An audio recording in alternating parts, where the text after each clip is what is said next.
सेवा भजन में, सेवा सुमिरन में जीवन सार्थक, नहीं तो विपत्ति में फंसा फंसाया है।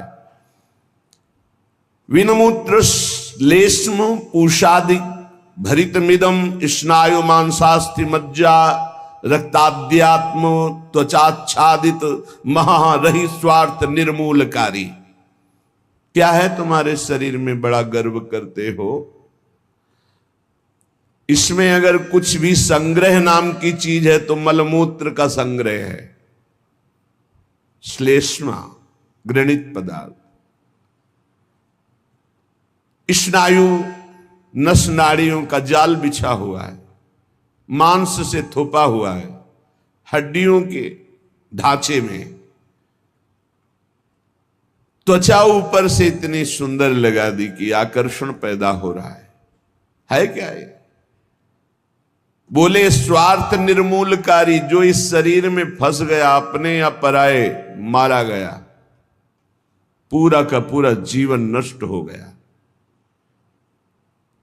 ये ऐसे भोग गुलामी देते हैं जो बड़े बड़े बहादुर भी परास्त नहीं कर पाते। भोगों की गुलामी चूंकि दूसरे के द्वारा परास्त होके नहीं होती, अपनी स्वीकृति से होती, इसलिए इससे कोई मुक्त नहीं कर सकता जब तक आप अस्वीकृति नहीं करेंगे।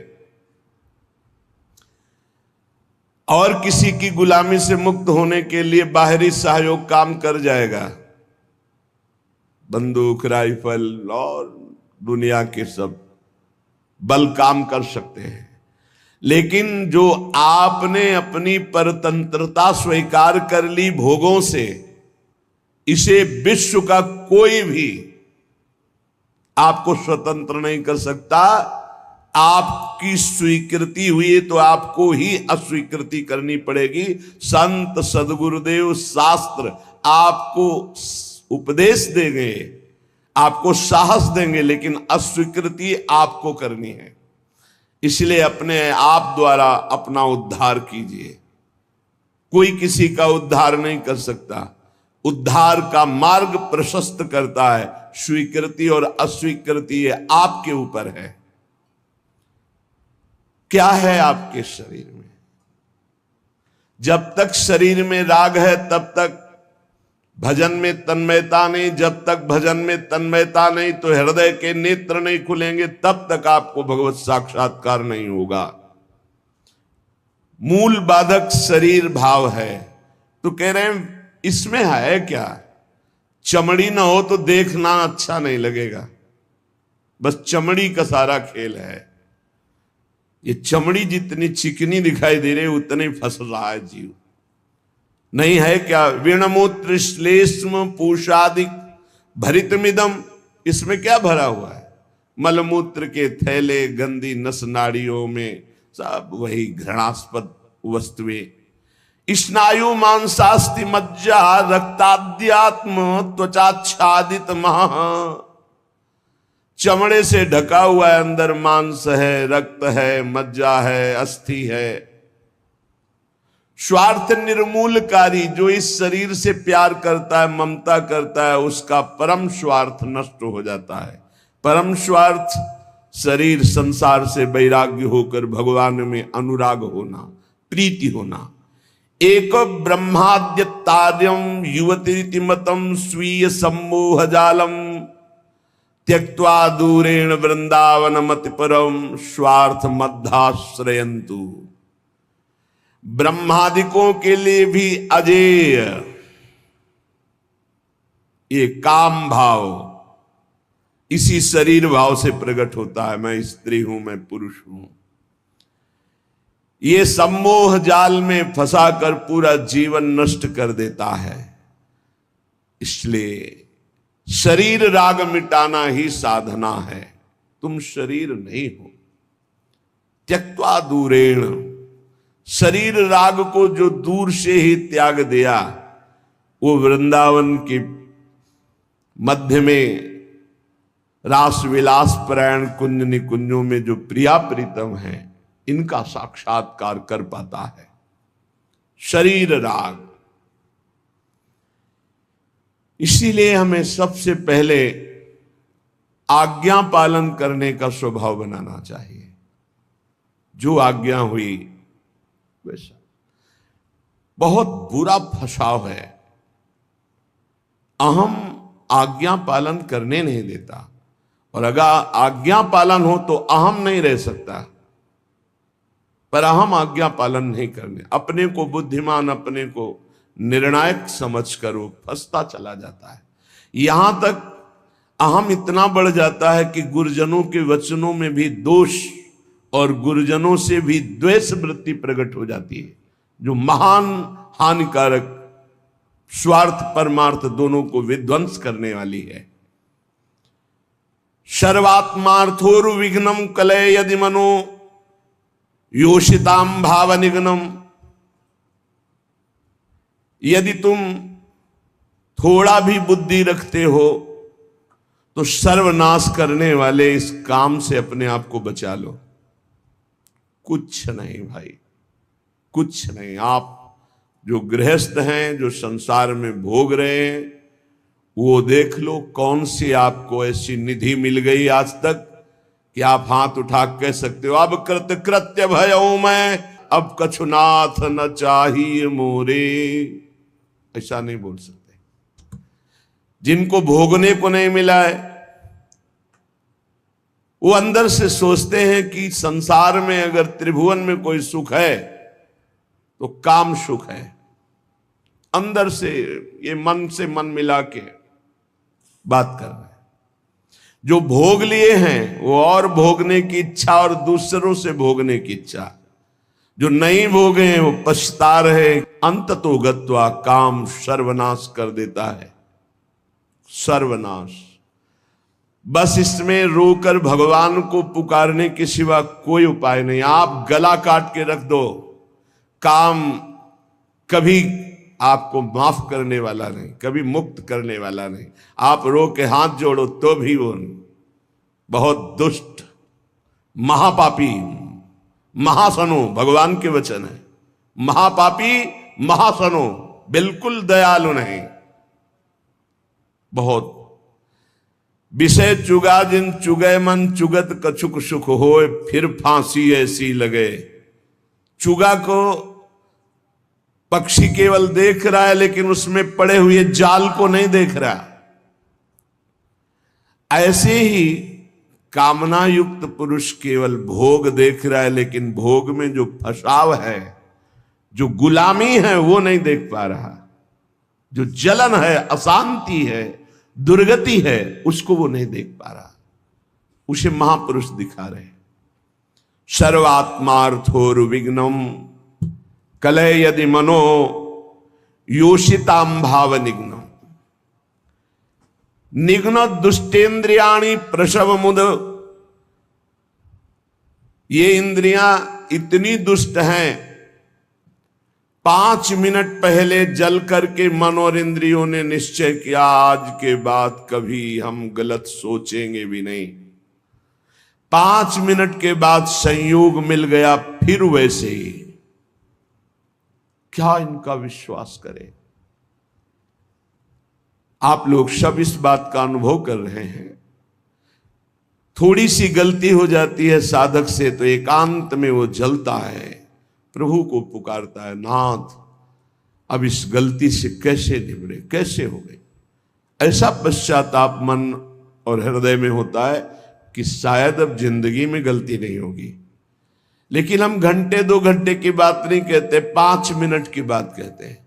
5 मिनट के बाद ही कुसंग हुआ और फिर उत्साहित होकर मन उसी कार्य में लग गया। ऐसे घृणित दुष्ट मन और इंद्रियों पर कभी विश्वास न करें।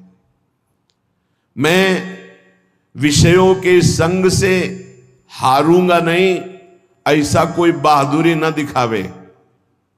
काजर की कोठरी में कैसो भी सयान हो जाए, दाग लागी है, पै लागी है, पै लागी है। कैसो भी सयानो जाए, दाग लागी है, पै लागी है, पै लागी है। निघ्न दुष्टेन्द्रियाणि प्रसव मुदय भांच युद्धता मर्ष दंडई। क्या कह रहे हैं श्रीपाद, बहुत ध्यान से सुनिए। बहुत हो गया दुलार करते हुए, अब अमरस में भर जाओ और इन दुष्ट इंद्रिय और पापी मन को दंड दो। ये ऐसे नहीं मानेंगे कि बार बार कसम खा लो, प्रार्थना कर लो, इनको दुलार कर लो, ये मान जाए। नहीं, दंड देना पड़ेगा। क्या दंड देना पड़ेगा? कहां है मन जिसको मारे? क्या दंड दे इंद्रिय और मन को? उपवास, मौन, एकांत सेवन, भारी दंड है। उपवास, मौन, एकांत सेवन, ये इंद्रिय मन के लिए भारी दंड है। अपने आप ठीक होना शुरू हो जाएंगे और जबरदस्ती नाम जप करो आप। एक जिद्दी स्वभाव साधक का होना चाहिए, होता है। आप देखिए, एक तार, एक मंत्र को जपना शुरू कीजिए, एक नाम को, एक तार शुरू कीजिए, केवल 10 मिनट जांच कीजिए। 10 मिनट, हजारों जगह जा चुका होगा। 10 मिनट में हजारों जगह भागेगा। इस पर गुस्सा नहीं आती, अमर्ष नहीं आता, अमर्ष असहनशीलता नहीं भागने देंगे। बार बार इसके साथ लड़ाई लड़ो, क्षमा मत करो। दूसरों की छोटी सी गलती भी तुम क्षमा नहीं करते हो, अपनी पहाड़ के पहाड़ पाप को क्षमा कर रहे हो। ये बहुत बड़ी हानि है। अपनी छोटी सी भी गलती क्षमा नहीं होनी चाहिए, और दूसरे के पहाड़ जैसे पाप को भी क्षमा करने की सामर्थ्य रखे, उसे कहते हैं भगवत मार्ग का उपासक। उमा संत कही यही बड़ाई, मंद करत जो करे भलाई। वो मंद कर रहा है, वो उसका भला। हमारी उल्टी चाल है, हम दूसरों के छिद्र राई जैसे दोष को पहाड़ जैसा देखते हैं और क्षमा नहीं करते, और अपने पहाड़ जैसे दोष को राई के समान भी नहीं मानते और क्षमा कर देते हैं। ये बहुत बड़ी हानि का विषय है। साधक ऐसा नहीं होता है। कैसे तुम्हें बताएं? साधक का हृदय आग लग जाती है अगर कोई त्रुटि होती है। बस अंदर ये होता है कि प्रिया जो हम इंतजार कर रहे हैं आपकी कृपा कटाक्ष का, जिस दिन आपका कृपा कटाक्ष हुआ उसी दिन रौंद के फेंक देंगे इन दुष्ट भावों को, जो काम है, क्रोध है, लोभ है, मोह है। मैं तो नहीं जीत सकता, पर इंतजार कर रहा हूं मालिक आपके इशारे का। जिस दिन आपका इशारा और आपका बल प्राप्त हो गया, इन दुष्टों को जो जन्म जन्मांतरों से घृणित कार्यों में मुझे परास्त करते चले आए हैं, इनका सर्वनाश कर दूंगा। इनका बीज भी नहीं रहने दूंगा, इनकी जड़ भी नहीं रहने दूंगा, वासना की जड़ उखाड़ दूंगा। उपासक अंदर ही अंदर अमर्ष कह रहे, देखो, निघ्न दुष्टेन्द्रियाणी प्रसव मुदय भांच युद्धतामर्ष दंडई। जैसे कोई बलवान आदमी किसी महाबलवान के चक्कर में फंसकर दब गया हो, अब अंदर अंदर वो अमर्ष से भर रहा है कि एक बार मैं छूट पाऊं कि बस फिर इसका सर्वनाश कर दूंगा। ऐसे ही साधक दांती पीस कर, हाथ मसल कर बस सोचता है, एक बार केवल चांस दे दो प्रभु, एक बार फिर इन काम, क्रोध, लोभ, मोह, मत के जड़ को उखाड़ के फेंकूंगा। अभी तक पता था कि मैं काम विजयी हूं, लेकिन जड़ नहीं काट पाया तो ये नए किनगे छोड़ दिए। अब की किनगे नहीं काटेंगे, अब की जड़ उखाड़ करके फेंकेंगे। ये उपासक की वृत्ति, अमर्ष युद्धता। ऐसा अमर्ष में भरकर उद्योग करो, नष्ट कर दो इन विकारों को, क्योंकि बिना विकार नष्ट हुए देह भाव नहीं जाएगा। बिना देह भाव गए परमात्मा प्राप्ति नहीं होती। तद्रूपं चैव भूषादिकम नितराम दूर दूरेण कुर्वन्। शरीर का श्रृंगार करना बंद करो यदि काम विजयी होना है तो, और शरीर के श्रृंगार को देखो मती। जो चाहे आपन कल्याणा, सुजस सुमति शुभगति शुभ नाना, सो पर नार लीलार गोसाई तजौ चौथ के चंद की नाई। जैसे चौथ के चंद्रमा को देखने से कलंक लग जाता है, यदि शुभ गति मति चाहते हो, अपना नाना प्रकार का शुभ चाहते हो, तो छोड़ दो पराई माता बहनों की तरफ गंदी दृष्टि से देखना। ये आद्याशक्ति के अंश स्वरूप आए, हमसे त्रुटि हो रही कि हम इन्हें भोग भाव से देख रहे हैं, हमारी दुर्गति पक्की हो जाएगी। चाहे जितना बड़ा तपस्वी, महाबलवान, महान यशस्वी रहा हो, जब कभी ऐसा दोष किया तो सर्वनाश हो गया। ये जानते हुए भी मन, बुद्धि, इंद्रियां धोखा दे रही, और इन धोखेबाजों को हम पुष्ट करना चाहते हैं, इनके अनुकूल चलाना चाहते हैं, इनके अनुकूल जो ये मांगे वो भोग दे दे। श्री ध्रुवदास जी महाराज कृपा करके मन को समझा रहे हैं। मन बहुत उड़ान भर ली भोगों में, अब नहीं, अब तुझे उड़ने नहीं देंगे। मन के पंख क्या है जहां उड़ के जाता है? पकड़ा है कभी ये किस पंखों से उड़ता है? कामना और तृष्णा, यही इसके पंख हैं। इसके पंख काट दो। काम कामना वासना मनते करियति दूर, निरंतर भजन में डूबे रहो। बहुत भयावह संसार है, तुम्हें नहीं दिखाई दे रहा है, आचार्यों को, गुरुजनों को, संत जनों को दिखाई दिया। जलत ज्वालत, ये जलती हुई ज्वाला है। काम क्रोध लोभ मोह मद मत्सर भस्म कर देते हैं, पूरा जीवन का जीवन नष्ट कर देते हैं, गुलाम बना लेते हैं। धिक्कार है मन बुद्धि को, गुलाम बना लेते हैं, निकलने नहीं देते। कैसा कैसा जाल है। मन पंछी अब परहि जिनी, जगत मोह के जाल। तब तो को हुए है कठिन, बड़ी है दुख विशाल। रे मन कबहू जाई जिनी, भूल विषय बन रंग। मन मत ठग मारत तहां, लिए बहुत ठग संग। ए मन, तो पक्षी बन करके जो भोगों का चुगा चुगने जा रहा है, तो उसमें मोह जाल है, फंस जाएगा मोह जाल में। बहुत अविश्वास संसार है। गला काट के रख दो तो भी विश्वास नहीं करेगा, तो भी कहेगा कि नाटक कर रहा है। मान लो हमारी बात, अगर तुम प्रभु के सिवा किसी और का भरोसा रखते हो और से अपनापन रखते हो, तो तुम गला काट के रख दो तो भी तुम्हारा उपहास ही होगा, विश्वास नहीं माना जाएगा, मूर्ख माना जाएगा। यहां तुम्हारे आंसुओं की कीमत, तुम्हारे भाव की कीमत सिर्फ हरि दे सकते हैं, ये नाटकबाज संसार नहीं दे सकता। हमारी बात मान लो।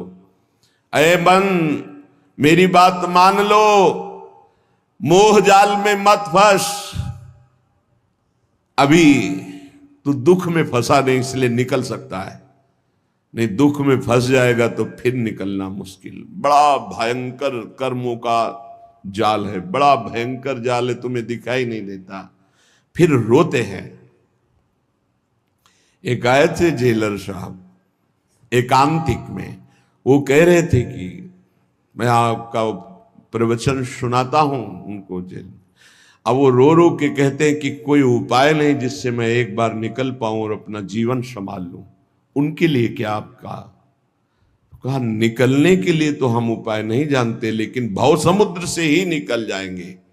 वहीं रह करके नाम जप करें, भगवान को पुकारें, मेहनत करें, अच्छे भाव रखें, तो वही उनका कल्याण हो जाएगा। संसार की जेल से तो भले न निकल पावे, लेकिन आवागमन से जरूर मुक्त हो जाएंगे। वो कह रहे चिल्ला चिल्ला के वो रोते, मेरे हृदय को विदीर्णता, ऐसा दुख लगता है पर कुछ उपाय नहीं कर सकता। वो कहते एक बार केवल मुझे अगर निकलने को मिल जाए तो मैं अपने जीवन को संवार लूं, लेकिन नहीं, आजीवन कारावास निकल ही नहीं सकते। और किनका संग? जो सब वैसे ही आचरण करके गए, भारी कुसंग में, जिसे बरुभल बास नरक करता था, दुष्ट संग जन दे विधाता। कर्मों का बहुत प्रबल स्वरूप है। इसलिए मन पंछी अब परहि जिनी, जगत मोह के जाल। तब तो को हुए है कठिन, बड़ी है दुख विशाल। आज तक जो मारा गया है महान से महान, वो माया ने मारा है, माया ने। वो अपना रूप धर करके ऐसे आसक्त होकर फंसा लिया कि नष्ट हो गया। चाहे संबरासुर हो, कोई भी बड़े से बड़ा बलवान हो, उसकी मृत्यु का कारण कोई न कोई माया का एक स्वरूप हुआ है। अगर आप अपना नाश नहीं चाहते, आप पतन नहीं चाहते, तो गृहस्थ में है तो एक पत्नी व्रत, दूसरी की तरफ आंख मत उठाना। धर्म पूर्वक कमाओ, परिवार का पोषण करो, नाम जप करो, मुक्त हो जाओगे। इतनी बात तो समझ में आ गई कि जो सब सहारों को छोड़कर आपके भरोसे हो जाता है, आप उसे अभय कर देती। शरणागत अभय। और आपका बाना है, आपका प्रण है, आपका स्वभाव है कि जो आपकी शरण में आ गया, चाहे जितना पतित हो, उसे पावन करके महान बना दिया। हरिराम व्यास जी कहते हैं, मुझ जैसे अधम को भी स्वीकार कर लिया श्री स्वामी जी ने। तो कोई भी हो, अन्य अवलंबन का त्याग करके अनन्य भाव से श्यामा जी की शरण में हो जाए तो परम हृदय शीतल हो जाएगा, निर्भय हो जाएगा, निश्चिंत हो जाएगा, निशोक हो जाएगा। इतनी बान रावरी जानत निरालंब को राखन हारी। जिसका कोई सहारा नहीं होता, मेरी महारानी जो उस पर अपार कृपा करके महान बना देती है। तासों आस करत ये प्यारी, करी हो कबहू उमगी कृपारी, करी हो कबहू उमगी कृपारी।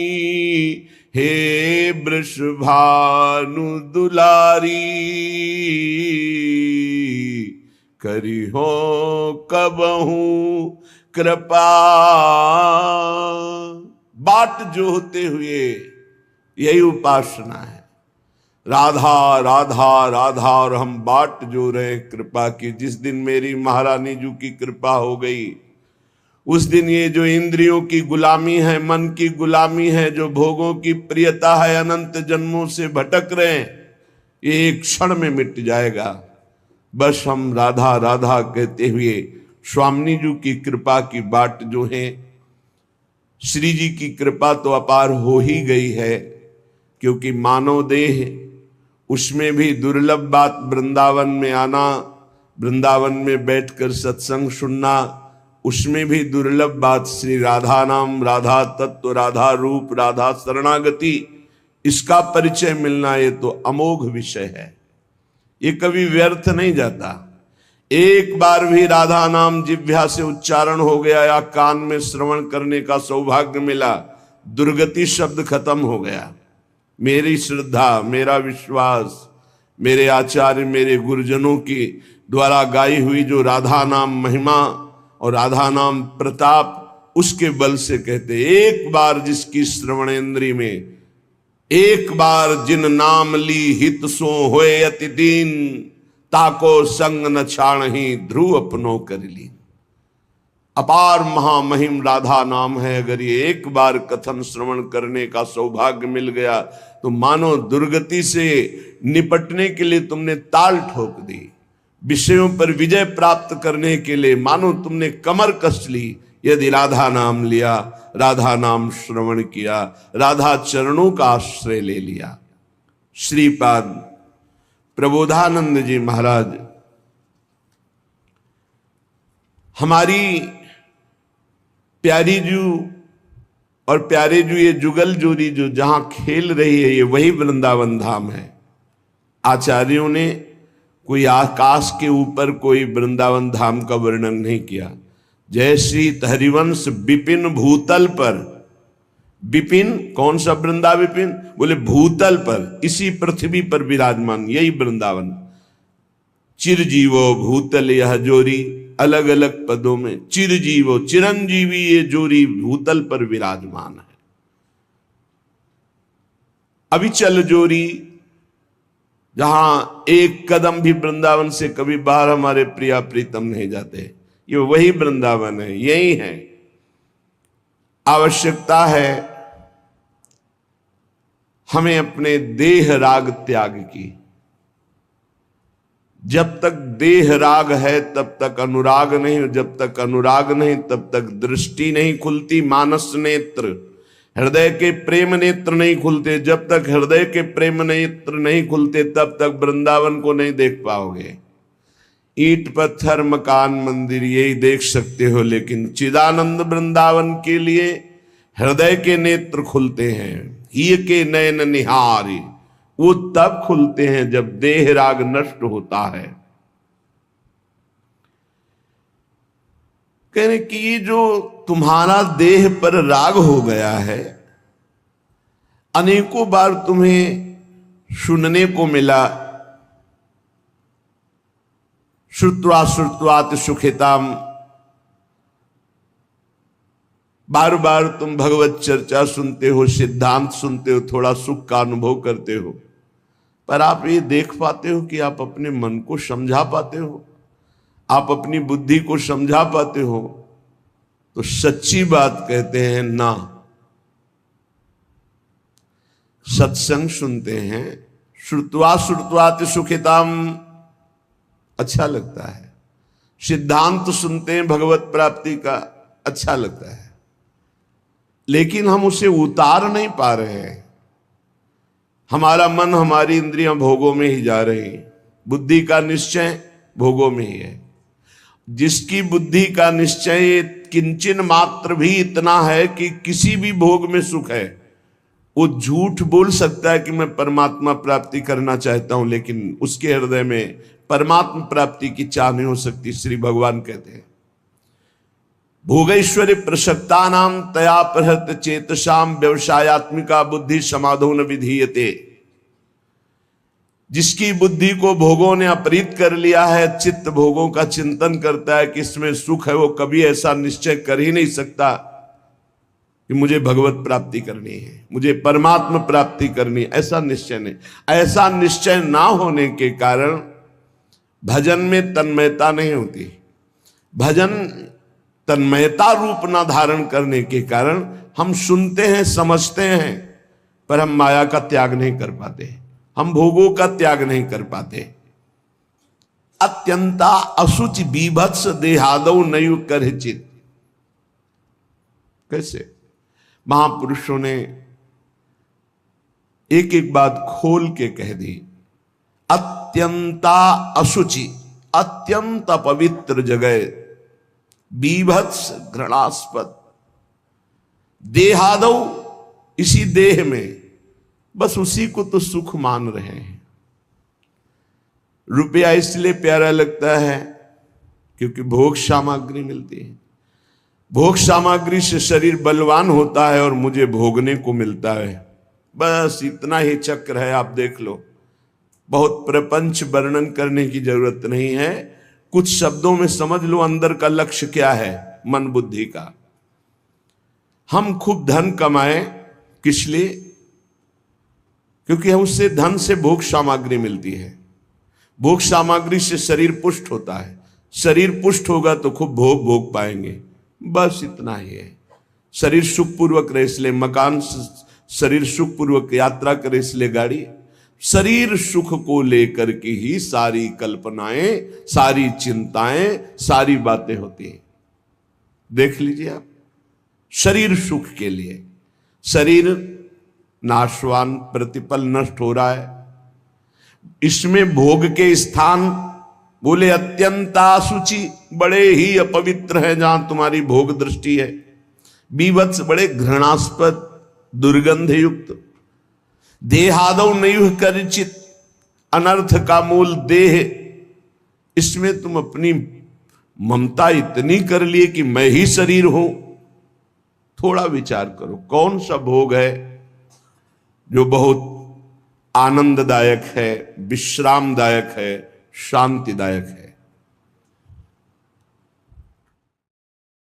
राधे राधे। यदि महाराज जी की यह अमूल्य वाणी आपको अच्छी लगी हो तो कृपया कमेंट में राधे राधे अवश्य लिखें आपका एक एक कमेंट भगवान के नाम के प्रचार में सहयोग करता है।